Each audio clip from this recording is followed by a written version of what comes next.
Oxigenando Ideias para a Saúde. Você, conectado com os protagonistas responsáveis pela disrupção e transformação do mercado de saúde no Brasil. Olá, eu sou Eduardo Mangione, CEO da ePharma. E esse aqui é o Oxigenando Ideias para a Saúde. É muito bom ter você por aqui. Ao meu lado, como sempre, Luciane Garcia, Head de Branding e Produtos da ePharma. Lu, tudo bem? Tudo ótimo, Edu. Tudo jóia. Principalmente hoje, que eu tô mais feliz ainda, porque a gente vai ter um episódio realmente especial. Nós vamos falar sobre os Expedicionários da Saúde, uma organização sem fins lucrativos, fundada em 2003 por médicos voluntários. E a EDS, como a gente chama carinhosamente, promove acesso gratuito para mais cuidados de saúde, especialmente cirúrgicos, a 1.600 quilômetros de distância de Manaus, ou seja, para populações indígenas que residem em áreas geograficamente isoladíssimas na Amazônia brasileira. Nossa, eu posso imaginar a aventura que é fazer um tipo de atendimento como esse. Com certeza, Edu, é uma aventura intensa também. Além do voo, a gente tem conhecimento aqui que vão muitos dias de barco até eles chegarem a transpor a barreira de uma cachoeira, e aí eles utilizam um caminhão por 50 quilômetros até um rio novamente, e depois navegam mais 6 dias com os barcos, com todas as equipes, com todos os equipamentos para chegar no complexo hospitalar no meio da Amazônia.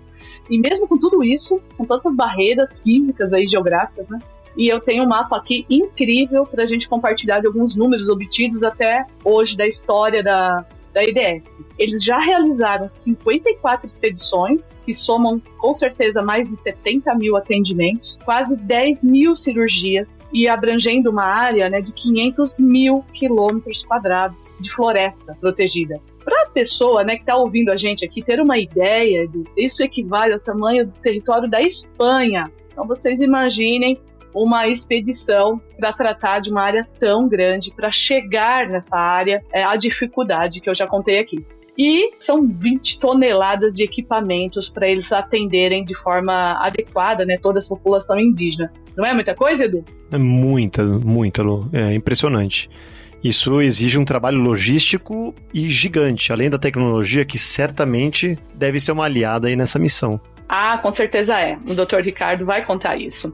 E eles ainda vão além, viu, Edu? E todos que nos ouvem aí. Eles conseguem também atuar em outras tragédias, Enfim, eles também atuaram no terremoto do Haiti, na Covid-19 e agora estão atuando no Rio Grande do Sul, em cidades tão duramente afetadas pelas enchentes. Que maravilha, Lu, e que privilégio a gente poder ter esse papo hoje, mudando um pouco aqui o tom, as marchas aqui do nosso podcast, para algo tão humano, tão diferente, que eu acho que vai agregar bastante valor aí. Eu tenho certeza também.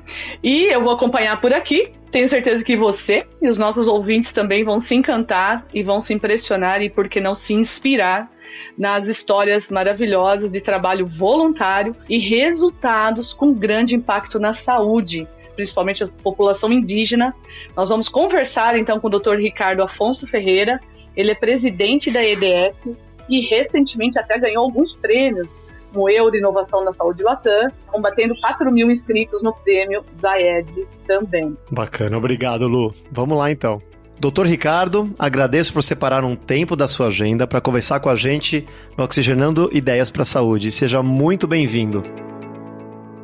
Muito obrigado pelo convite, será um prazer poder conversar com vocês, nossos parceiros há mais de 10 anos, que nos ajudam tanto ao longo dessa caminhada nossa. Bom, e falando em caminhada, doutor, eu queria começar justamente por aí, no começo dessa jornada, Queria muito saber como é que tudo começou. De onde surgiu a ideia de fazer esse atendimento em locais de tão difícil acesso? Deve ter tido na época que vocês estavam loucos, Imagino que já escutaram bastante isso aí. Já. Eu venho de uma família de médicos, Então, meus 2 avós são médicos, eram médicos. Meu pai era médico, eu tenho 8 tios médicos, eu tenho vários primos médicos. Então, eu sempre vi isso ao longo da vida, esse atendimento, aonde sempre eles dedicavam uma parte do tempo para cuidar de quem não tinha acesso. Meu avô materno tinha uma fazenda saúde. tinha uma fazenda no Paraná, uma fazenda de café, e a gente ia para lá todo verão, né, no começo de janeiro, e ficava até março. E ele levava junto com o carro que a gente ia uma caminhonetinha com medicamentos. Ele era cardiologista e ele ficava atendendo durante esse verão todo. Ficava aquelas filas intermináveis na porta. Ele tinha um consultório atrás da sede, onde ele ia atendendo e cuidando das pessoas. Então aquilo sempre foi um aprendizado para mim. Meu avô paterno, bem mais antigo, né? Meu avô paterno nasceu em 1875. Uau! E ele, terminando a faculdade de medicina, ele vai para a Europa, e indo para a Europa para fazer a residência, o médico de bordo morre no percurso e ele vira médico de bordo desse navio e participa também do transporte das tropas inglesas para a Guerra do Transvaal, para a Guerra dos Boers, na África do Sul. E depois ele volta, faz residência em Paris, Viena e Moscou, de otorrinolaringologia. E quando volta para o Brasil, como a família dele era do Piauí, então sempre vinham os parentes para serem tratados aqui no Sul. Então sempre os necessitados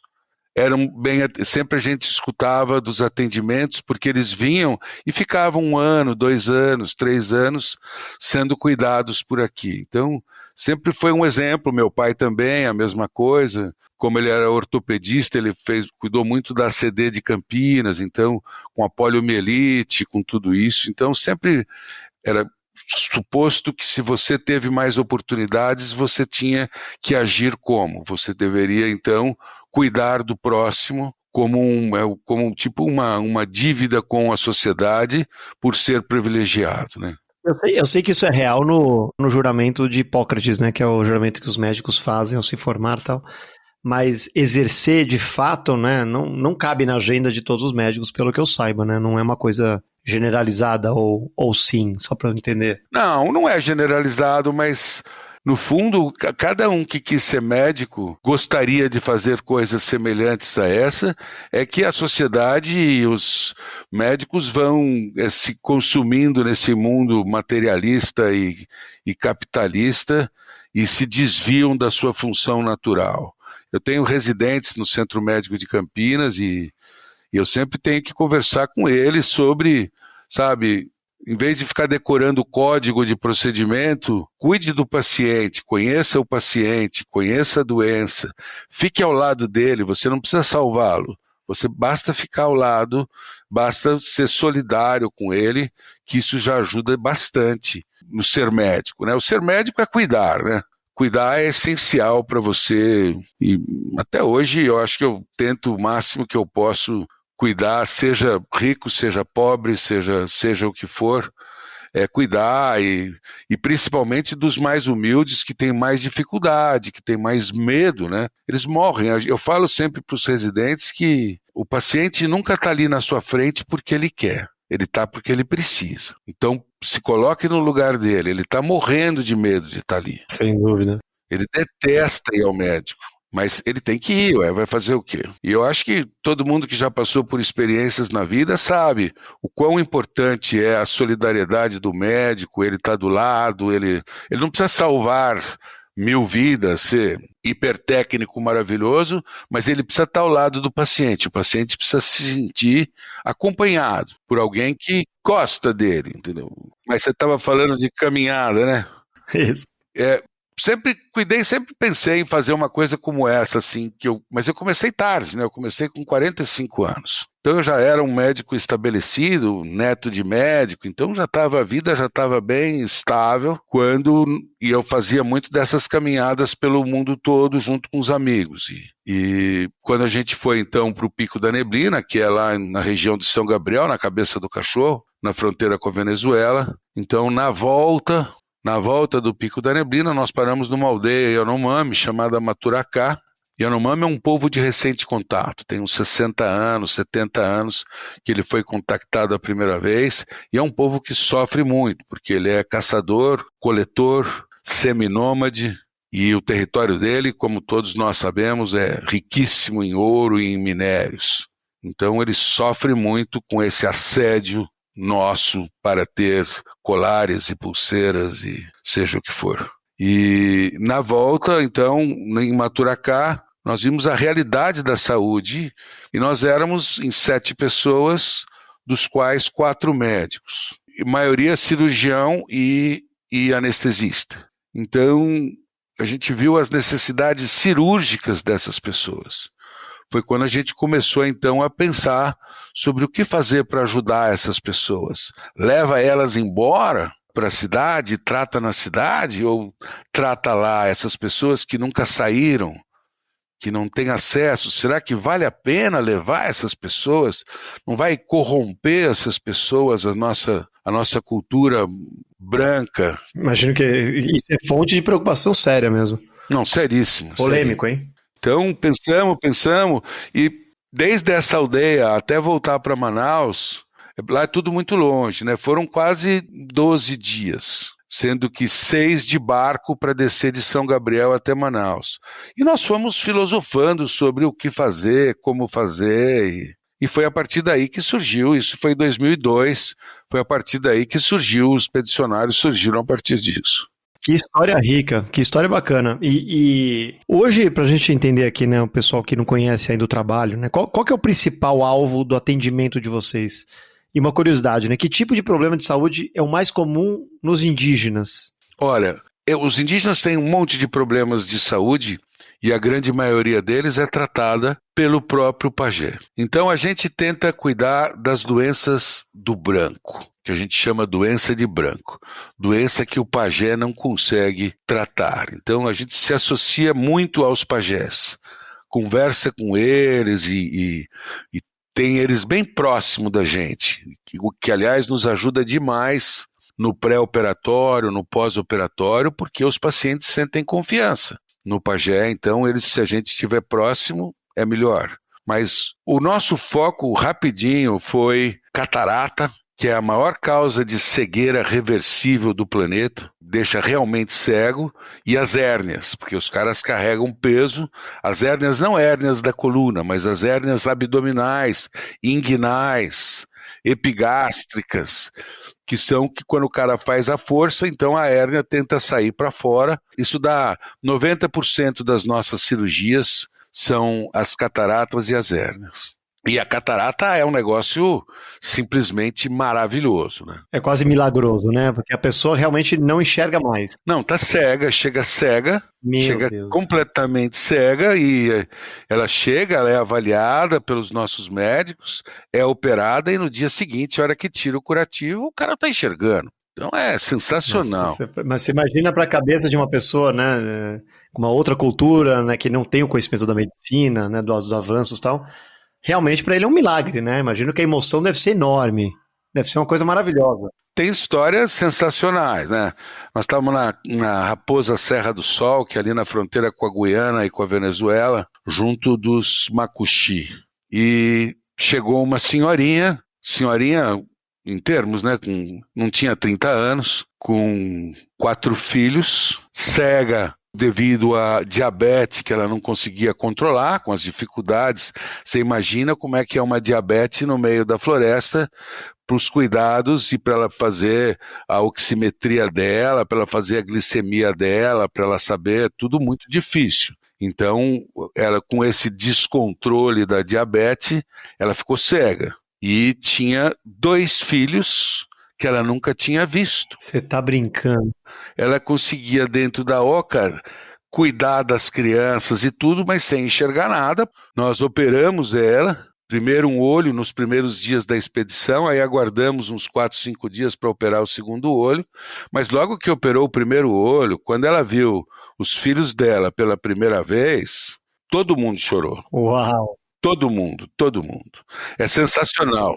Que coisa mais linda. A cegueira por catarata é reversível, né? Então você vê criança, teve uma lá no Maranhão, uma criança com catarata congênita, que então nunca tinha enxergado. E aí você vê ela no dia seguinte começando a ver as mãos, começando a ver os pais, começando nunca a tinha ver... na vida dela. Nunca, primeira vez.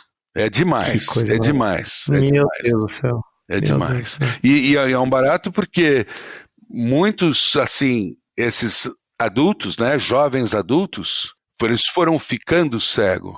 Então saía lendo, sabe, lendo, conseguia ler a página. Então chegou um garoto, chegou em Assunção do Içana, ali um dos afluentes do Rio Negro, ele chegou, a mãe levando, ele tinha 30 anos, a mãe levando, porque ele estava completamente cego. E ele saiu lendo. Foi bárbaro. Não tem Mastercard Gold que pague isso. Não tem. Eu acho que deve ser umas coisas mais lindas de se ver e vou falar uma coisa assim, né?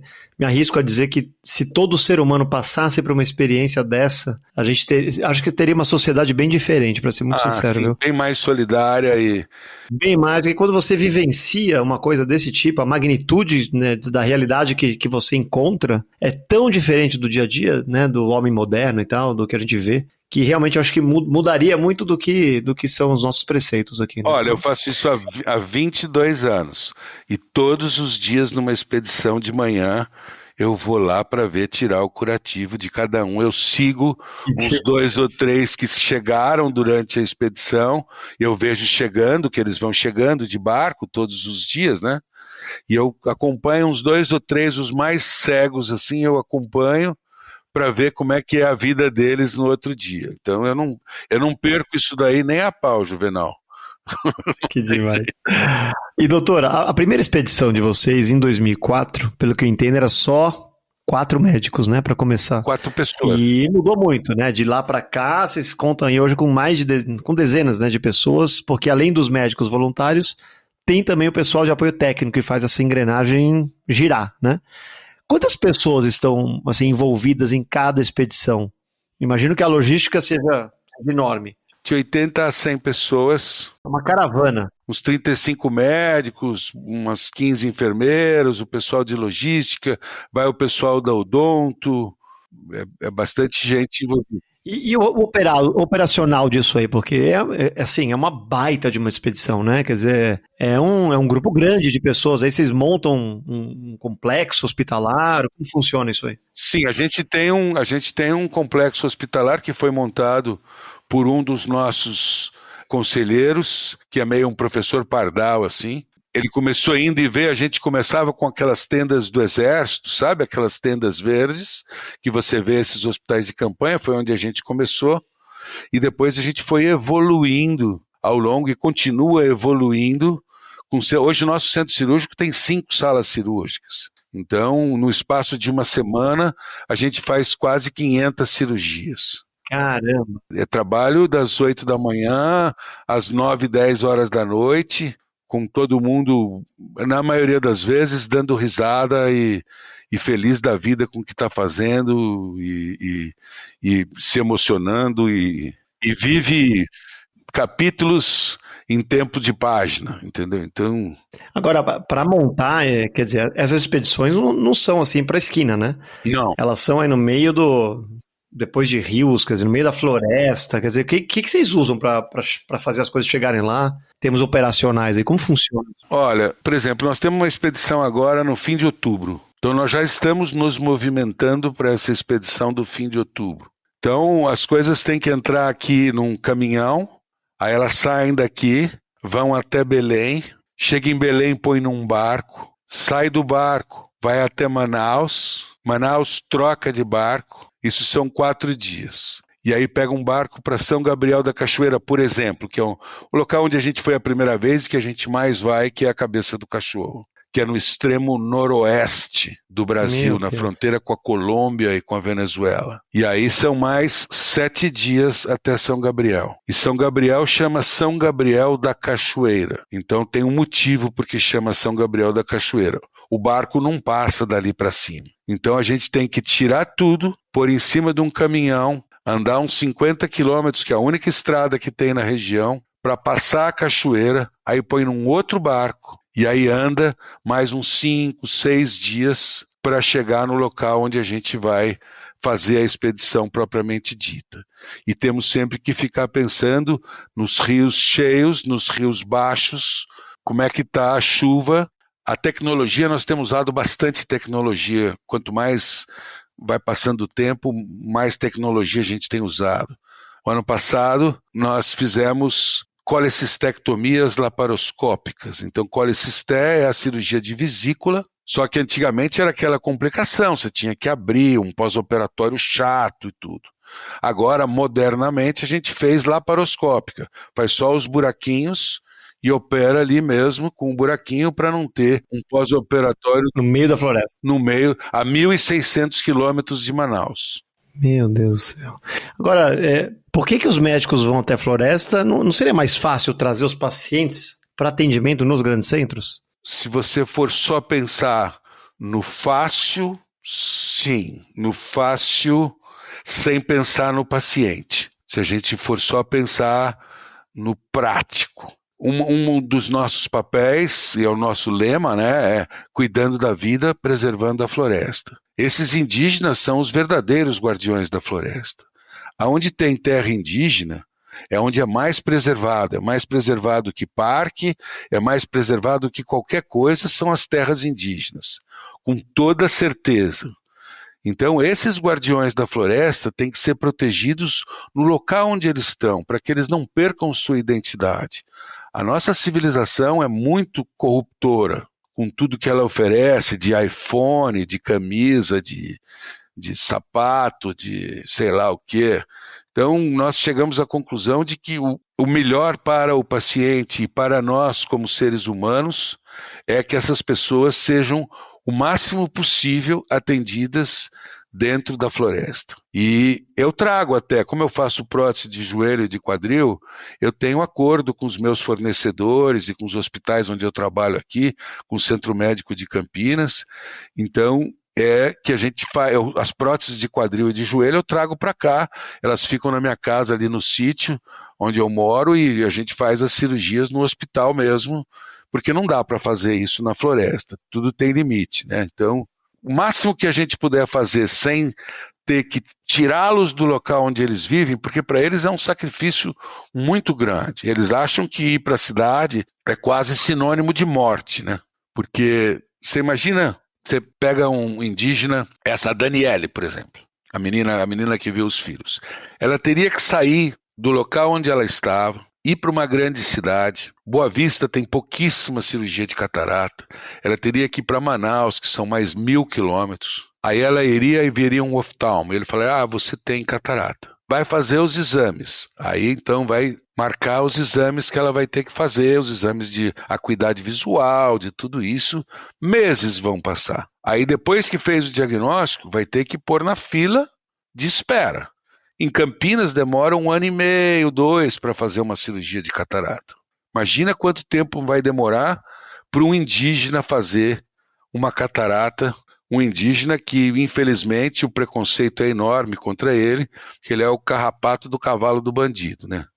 Mas o SUS é uma coisa sensacional, é uma mudança.